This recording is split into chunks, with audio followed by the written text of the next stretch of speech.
सहज ही अपनी ओर हम चले वतन की ओर।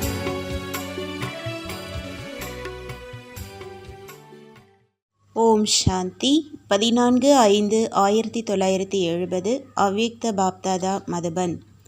வாணியின் தலைப்பு சமர்ப்பணத்தின் ஆழமான பொருள். சூக்ஷ்ம வதனத்திலிருந்து ஒரு பரிசை பாபா கொண்டு வந்திருக்கின்றார். எந்த பரிசை நான் கொண்டு வந்திருக்கின்றேன் என்பதை சொல்லுங்கள் பார்க்கலாம். அவ்யக்த உருவில் பரிசும் அவ்யக்தமாகவே இருக்கும். சூக்ஷ்ம வதனத்திலிருந்து நான் ஒரு நிலை கண்ணாடியை இன்று கொண்டு வந்திருக்கிறேன். நிலை கண்ணாடியை ஏன் பாபா கொண்டு வந்திருக்கிறார்கள்? எத்தகைய முக்கியமான நிகழ்ச்சிக்காக நீங்கள் அனைவரும் இங்கு வந்திருக்கிறீர்கள்? சமர்ப்பணம் ஆக வந்திருக்கிறீர்களா அல்லது நீங்கள் சம்பூர்ணம் ஆவதற்காக வந்திருக்கிறீர்களா?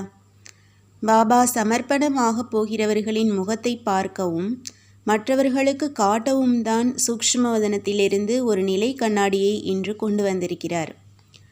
நீங்கள் ஏற்கனவே சமர்ப்பணம் ஆகிவிட்டீர்களா? நீங்கள் அனைவருமே சமர்ப்பணம் ஆகிவிட்டீர்களா? நாங்கள் ஏற்கனவே சமர்ப்பணம் ஆகிவிட்டோம் என்று இக்குழுவில் கருதுபவர்கள் யார்? சமர்ப்பணம் என்றால் என்ன? உங்களுடைய உடல் உணர்வை சமர்ப்பணம் செய்துவிட்டீர்களா? ஆமாம் அல்லது இல்லை என்று பதிலளியுங்கள். உங்களுடைய உடல் உணர்வை சம்பூர்ணமாக சமர்ப்பணம் செய்துவிட்டீர்களா? இதற்கு ஏன் ஆமாம் என்று நீங்கள் கூறுவதில்லை? உங்களுடைய சம்ஸ்காரத்தை சமர்ப்பணம் செய்துவிட்டீர்களா? இதற்கு முயற்சி தேவைப்படுகிறது. உங்களுடைய சம்ஸ்காரத்தை சமர்ப்பிக்கும் விழா எப்போது கொண்டாடுவீர்கள்? குமாரிகளின் சமர்ப்பண விழாவை கொண்டாடுவதற்காக நீங்கள் வந்திருக்கிறீர்கள். ஆனால் உங்களுடைய சம்ஸ்காரத்தை சமர்ப்பிக்கும் விழாவை கொண்டாட பாப்தாதா விரும்புகிறார். இதை எப்போது கொண்டாடுவீர்கள்? இதனால்தான் ஒரு நிலை கண்ணாடியை கொண்டு வந்திருக்கிறேன் என்று பாபா கூறினார். இந்த நிலை கண்ணாடியில் 3 விஷயங்களை பார்க்கின்றார். 1, உங்களுடைய சம்ஸ்காரத்தின் சமர்ப்பணம். 2, உங்களுடைய உடல் உணர்வின் சமர்ப்பணம். 3, உங்களுடைய சம்பந்தங்களின் சமர்ப்பணம். உடலை சமர்ப்பணம் செய்வதென்றால் கர்மேந்திரியங்களில் பற்றற்று இருப்பதாகும். நிலை கண்ணாடியில் பாபா இந்த 3ஐயும் காண்கின்றார். உங்களுடைய சம்ஸ்காரத்தின் சமர்ப்பணத்தின் விழாவை கொண்டாடும்போது உங்களுடைய சம்பூர்ண ஸ்திதி சாட்சாத்காரம் ஆகும். வரதட்சணையாக நீங்கள் எதை அடைகிறீர்கள்? நீங்கள் சம்பூர்ண சுமங்கலி என்கிற பாக்கியத்தை அடையும் போது சிரேஷ்டமான பாக்கியத்தை தானாகவே அடைவீர்கள். சம்பூர்ண சுமங்கலி என்கிற பாக்கியம் நிரந்தரமாக இருந்து வரும்போது உங்களுடைய பாக்கியமும் சதா காலத்திற்கும் இருந்து வரும். திருமணம் ஒரு பாக்கியம் என்று மனிதர்கள் கருதுகிறார்கள். திருமணம் என்கிற பாக்கியம் நிரந்தரமாக இருந்து வருகிறது என்றால் பாக்கியமும் நிரந்தரமாக இருக்கிறது என்று பொருள். திருமண பாக்கியம் அதிகரிப்பதற்கு ஏற்ப சிரேஷ்ட பாக்கியமும் அதிகரிக்கும். திருமண பாக்கியத்தின் அடையாளம் பிந்தி, திலகம், சிந்தி அதாவது முன்னேற்றி சூடி மற்றும் பிந்தியும் இருக்கும். ஆகவே நிரந்தரமாக சுமங்கலி பாக்கியத்துடன் இருப்பவர்கள் நிரந்தரமாக பிந்துவின் ஸ்மிருதியில் இருந்து வருவார்கள். நீங்கள் நிரந்தரமாக பிந்து ஸ்திதியில் இருந்து வந்தால் சுமங்கலி பாக்கியமும் நிரந்தரமாக இருந்து வரும். சுமங்கலி பாக்கியத்திற்கு ஏற்ப உங்களுடைய பாக்கியமும் உயர்ந்ததாக அமையும். சுமங்கலி பாக்கியம் நிரந்தரமாக இருந்து வருவதற்கு 4 அம்சங்கள் தேவை. எந்த 4 அம்சங்கள்? ஏதாவது ஒன்றையாவது பாபாவிடம் கூறுங்கள். ஸ்தூல வரதட்சணையை இங்கு கொண்டு வருவதை போன்று எந்த முயற்சி என்கின்ற வரதட்சணையை நீங்கள் கொண்டு வர வேண்டும்? 1, உங்களுடைய வாழ்க்கையின் குறிக்கோள் உங்களுக்கு முன் சதா இருந்து வர வேண்டும். 2வது, பாபாவின் ஸ்ரீமத் சதா உங்களுடைய எதிரிலேயே இருந்து வர வேண்டும். 3வது, பாபாவின் நற்செய்தி. 4வது, உங்களுடைய சாந்தி தாமம் என்கிற வீட்டை முன்னிலையில் வைத்திருக்க வேண்டும். உங்களுடைய வாழ்க்கையின் குறிக்கோள் உங்களுக்கு முன்பு வைத்திருப்பதால் உங்களுடைய முயற்சி தீவிரமாக ஆகும். முயற்சி செய்யும்போது பாபாவின் ஸ்ரீமத்தை உங்களுடைய உணர்வில் வைத்திருந்தால் உங்களுடைய முயற்சி வெற்றி பெறும். அனைவருக்கும் நீங்கள் பாபாவின் நற்செய்தியை வழங்க வேண்டும். இதுதான் சேவை. இதன் மூலம் சேவையாகின்றது. வேறு எதை தற்போது நீங்கள் நினைவு கூற வேண்டும்? உங்களுடைய சொந்த வீடு. நாம் இப்போது வீட்டிற்கு திரும்ப வேண்டும். வீடு திரும்பும் நேரம் இது. அந்த நேரம் இப்போது நெருங்கிவிட்டது. மேற்கூறிய 4 அம்சங்களில் ஒன்று இல்லாவிட்டாலும் அந்த பலவீனம் உங்களை ஒரு சாதாரண முயற்சி செய்பவராகவே ஆக்கிவிடும். ஆகவே பலவீனத்தை அகற்ற இந்த 4 அம்சங்களையும் உங்களுடைய முன்னிலையில் வையுங்கள். லா மேக்கர் என்கிற புதிய பட்டத்தை பாப்தாதா குழந்தைகளுக்கு வழங்குகின்றார். பீஸ் மேக்கர் என்கிற பட்டத்தை பல மனிதர்கள் வழங்குகின்றனர். ஆனால் இன்று பாப்தாதா உங்களுக்கு லா மேக்கர் என்கிற ஒரு புதிய பட்டத்தை வழங்குகின்றார். சத்தியுகத்தில் இருக்கும் சட்டம் ஒழுங்கை நீங்கள்தான் உருவாக்குகின்றீர்கள். நீங்கள்தான் லா மேக்கர் என்கிற உணர்வு இருந்து வந்தால் எந்த ஒரு அடியை எடுத்து வைக்கும் முன்பும் நன்கு ஆலோசித்தே வைப்பீர்கள். தலைமை நீதிபதி தீர்மானிப்பதே சட்டமாகிறது. ஆகவே இங்கு அமர்ந்திருக்கும் நீங்கள் அனைவருமே லா மேக்கர். எனவே நீங்கள் எந்த ஒரு தவறான காரியத்தையும் செய்யக்கூடாது. நீங்கள் லா மேக்கர். ஆகவே நீங்கள் எத்தகைய எண்ணங்களை உருவாக்கினாலும் எந்த அடி எடுத்து வைத்தாலும் இந்த முழு உலகினரே உங்களை காணும்போது அவர்கள் உங்களை பின்பற்றுவார்கள். உங்களுடைய பிரஜைகள் உங்களை பின்பற்றுவார்கள். நீங்கள் அனைவருமே லா மேக்கர். இருப்பினும் இதிலும் வரிசை கிரமம் உள்ளது. இன்று இக்குழுவை பார்த்து பாப்தாதா எத்தனை லா மேக்கர் இங்கு உள்ளனர் என்று வியந்து புன்முறுவல் செய்கின்றார். இவ்வாறு உங்களை கருதி நடந்து வருகிறீர்களா? எவ்வளவு பொறுப்பு உங்களுக்கு உள்ளது என்று கருதினால் சிறு சிறு விஷயங்கள் யாவும் மறைந்துவிடும். நான் எதனை செய்கின்றேனோ அதனை மற்றவர்களும் பார்த்து அவ்வாறே செய்வார்கள் என்கிற ஸ்லோகமும் உங்களிடத்தில் உள்ளது. இந்த ஸ்லோகம் நினைவில் இருந்தால் எந்த ஒரு காரியத்தையும் நீங்கள் சரிவர செய்வீர்கள். நீங்கள் தனியாக இருப்பதாக கருதாதீர்கள். உங்கள் ஒவ்வொருவருக்கும் பின்னால் ஒரு ராஜ்யமே உள்ளது. அவர்கள் அனைவரும் உங்களை பார்த்து கொண்டிருக்கின்றனர். ஆகவே நீங்கள் செய்யும் காரியங்களை மற்றவர்களும் பார்த்து அவ்வாறே செய்வார்கள் என்பதை சதா நினைவில் வைத்திருங்கள். இதனால் ஒவ்வொருவரின் சம்ஸ்காரத்தின் சமர்ப்பண விழா வெகு விரைவில் நடைபெறும். மேடையில் இந்த விழாவை கொண்டு வர நீங்கள் இப்போது தயார் செய்ய வேண்டும். நல்லது. 2 குமாரிகளின் சமர்ப்பண விழா. இன்று எந்த காரியத்திற்காக அழைத்தீர்கள்? சங்கம யுகத்தில் தாயும் தந்தையும் உங்களை அரியாசனத்தில் அமர்த்துவார்கள். சங்கம யுகத்தில் எத்தகைய ராஜ்யத்தை அடையும் திலகத்தை நீங்கள் அடைகிறீர்கள்? சங்கம யுகத்தின் திலகத்தை அடைந்து விட்டீர்களா அல்லது இனிமேல்தான் அடைய வேண்டுமா? சங்கம யுகத்தின் சிம்மாசனத்தை அடைந்து விட்டீர்களா? சேவையின் பொறுப்பு என்கிற கிரீடம் உள்ளது. ஆனால் சிம்மாசனம் எது? சங்கம யுகத்தின் சிம்மாசனத்தை அடைந்த பிறகுதான் சத்தியுகத்தின் சிம்மாசனத்தை அடைய முடியும்.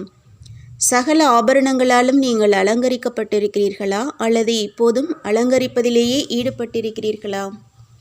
இப்போது ஆபரணங்களால் நீங்கள் அலங்கரிக்கப்பட்டிருக்கிறீர்கள். இந்த வழக்கங்கள் சங்கமயுகத்தில்தான் ஆரம்பமாகின்றன. ஏனெனில் சங்கமயுகம்தான் விதை விதைக்கும் தருணமாகும். விதை விதைத்த ஒரு காலம் ஒதுக்கப்பட்டுள்ளதை போன்றே சங்கமயுகம்தான் திவ்யமான பழக்க வழக்கங்களை உருவாக்கும் காலமாகும். விதை உருவில்தான் அனைத்தும் விதைக்கப்படுகின்றன. விதையை விதைக்கும் நேரத்தில் நீங்கள் அனைவரும் விதையை விதைக்க உதவ வேண்டும். இன்றைய விழா சாதாரண விழா அல்ல. நீங்கள் லா மேக்கர் என்பது பற்றி ஏற்கனவே கூறியுள்ளோம். பழக்க வழக்கங்களுக்கான விதையை விதைக்கும் நாள் இது. இத்தகைய போதை உங்களிடத்தில் இருக்கிறதா? சகல பழக்க வழக்கங்களும் பிராமணர்களால் தான் உருவாக்கப்படுகின்றன. இத்தகைய மகத்தான உலக மாற்ற காரியத்திற்கு நீங்கள்தான் ஆதாரம். எவ்வளவு நேரத்தில் இந்த உலகத்தை நீங்கள் மாற்றுவீர்கள்? இன்னும் எவ்வளவு நேரத்தில் நீங்கள் இதற்கு தயாராவீர்கள்? நீங்கள் எப்போதும் எவரடியாக இருக்கிறீர்களா? எந்த சொரூபத்தில் நீங்கள் உங்களை அனுபவம் செய்து வருகிறீர்கள்? நீங்கள் அனைவரும் எந்த சொரூபத்தில் அமர்ந்திருக்கிறீர்கள்? நாளுக்கு ஏற்ப சொரூபம் அமைய வேண்டும். சங்கமயுகத்தின் சபை சத்தியுகத்தின் சபையை விட உயர்ந்தது. சர்வ ஆபரணங்களாலும் அலங்கரிக்கப்பட்டு நீங்கள் வருகிறீர்களா, அல்லது இந்த குமாரிகளை மட்டுமே பார்த்து வருகிறீர்களா?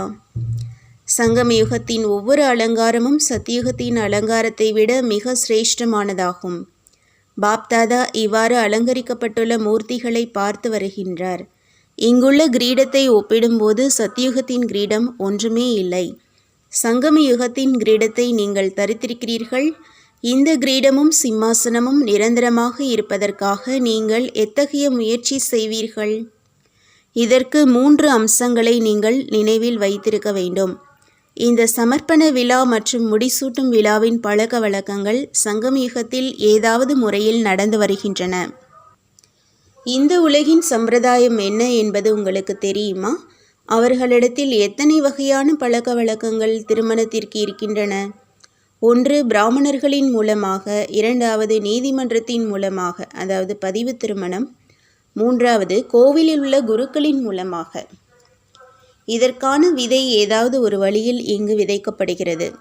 மதுவனம் ஒரு கோவில், சைத்தன்யமான கோவில். ஆத்மா பரமாத்மாவை திருமணம் செய்யும் விழா இந்த கோவிலில் நடைபெறுகிறது. இத்துடன் நீதிமன்றத்தின் சம்பிரதாயமும் இங்குதான் ஆரம்பமாகிறது. நீங்கள்தான் லா மேக்கர் என்று கூறியிருக்கிறோம். உங்கள் முன்னிலையில் அவர்கள் உறுதிமொழி எடுத்துக்கொள்கின்றனர் அல்லவா? ஆகவே இது ஒரு நீதிமன்றமாகிவிடுகிறது. இந்த 3 பழக்கங்களும் இந்த சங்கம யுகத்தில் அலௌகிக முறையில் நடைபெறுகின்றன. இவற்றின் நினைவு சின்னங்கள் ஸ்தூலத்தில் பிறகு மற்ற யுகங்களில் தொடர்கின்றன. நல்லது. எந்த 3 அம்சங்களை நீங்கள் நினைவில் வைத்திருக்க வேண்டும்? 1. உங்களை விஸ்வ கல்யாண்காரிகளாக கருதி நடந்து வர வேண்டும். 2வது ஆணவம் இல்லாமல் இருக்க வேண்டும். 3வது உரிமை உடையவர்களாக உங்களை கருத வேண்டும். உங்களுடைய உரிமையையும் முன்னிலையில் வைத்திருக்க வேண்டும். மேலும் பணிவு என்கிற நற்குணத்தையும் முன்னிலையில் வைத்திருக்க வேண்டும். அத்துடன் விஸ்வ கல்யாணம் என்கிற உங்களுடைய கடமையையும் எதிரில் வைத்திருக்க வேண்டும். இந்த 3 கருத்துக்களையும் நீங்கள் சதா நினைவில் வைத்திருக்க வேண்டும். மற்றொருவர் உங்களுக்கு அவமரியாதை செய்தாலும் அவருக்கும் நன்மை ஏற்பட வேண்டும் என்கிறவாறே உங்களுடைய திருஷ்டி மற்றும் விருத்தி அமைந்திருக்க வேண்டும். உங்களுக்கு உரிமை உள்ளது என்கிற உணர்வுடன் நடந்து வரும்போதும் பணிவுடன் இருக்க வேண்டும். உங்களுடைய உரிமைக்கு சரிசமமாக பணிவும் இணைந்திருக்க வேண்டும். அப்போதுதான் இந்த கிரீடமும் சிம்மாசனமும் நிரந்தரமானவையாக இருக்கும். நல்லது. கேள்வி: எத்தகைய குழந்தைகளை மாயை ஒருபோதும் துன்புறுத்த இயலாது? பதில்: சதா பாபாவுடன் இணைந்துள்ள குழந்தைகளை மாயை ஒருபோதும் துன்புறுத்த இயலாது. நீங்கள் எப்போதும் பாபாவுடன் இணைந்திருந்தால் மாயை உங்களை துன்புறுத்த இயலாது. நீங்கள் தனிமைப்படுத்தப்பட்டுவிட்டால் மாயை உங்களுடன் போர் தொடுக்கும். உங்களை தோற்கடிப்பதற்காக மாயை முதலில் பாபாவிடமிருந்து உங்களை விலக்குகிறது. பிறகு உங்கள் மீது போர் தொடுக்கிறது. ஆகவே இப்போது உங்களுக்கு மாயையின் யுக்தி தெரிந்துவிட்டது. நீங்கள் புத்திசாலி ஆகிவிட்டீர்கள். ஆகவே மாயை இப்போது உங்களை ஏமாற்ற முடியாது. கேள்வி: நிலையான ஸ்திதியை அடைவதற்கு எது ஆதாரம்? இவ்வாறு நிலையான ஸ்திதியில் இருந்து வரும் குழந்தைகளின் அடையாளங்கள் என்னென்ன? பதில்: நிலையான ஸ்திதிக்கு ஆதாரம் ஒரே ஒரு தந்தையின் நினைவுதான். பலரின் நினைவு இருந்தால் நிலையான ஸ்திதி இருக்காது. மாறாக மாறி மாறி நிலை மாறி வரும் ஸ்திதிதான் இருக்கும். சர்வ சம்பந்தங்களின் இனிமையின் அனுபவம் மற்றும் அந்த ஒரு பாபாவிடமிருந்து அடைந்து வரும் சர்வ பிராப்திகளின் அனுபவம் இருந்து வரும்போது புத்தி வேறு ஒரு திசையில் செல்ல முடியாது.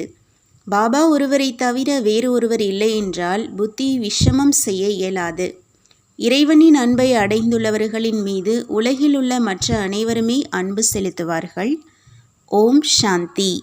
तुम बच्चों को तो सर्विस करनी है, जो बाबा कहते हैं सबको ये बताओ कि देखो तुम्हारा एम एंड ऑब्जेक्ट ये है, एक गीता है बढ़िया, ये राजयोग है ना बच्चे। कैसे है राजयोग? बिल्कुल सहज है कि बाप को याद करो तो ये वैसा मिलेगा तुमको। ओम शांति।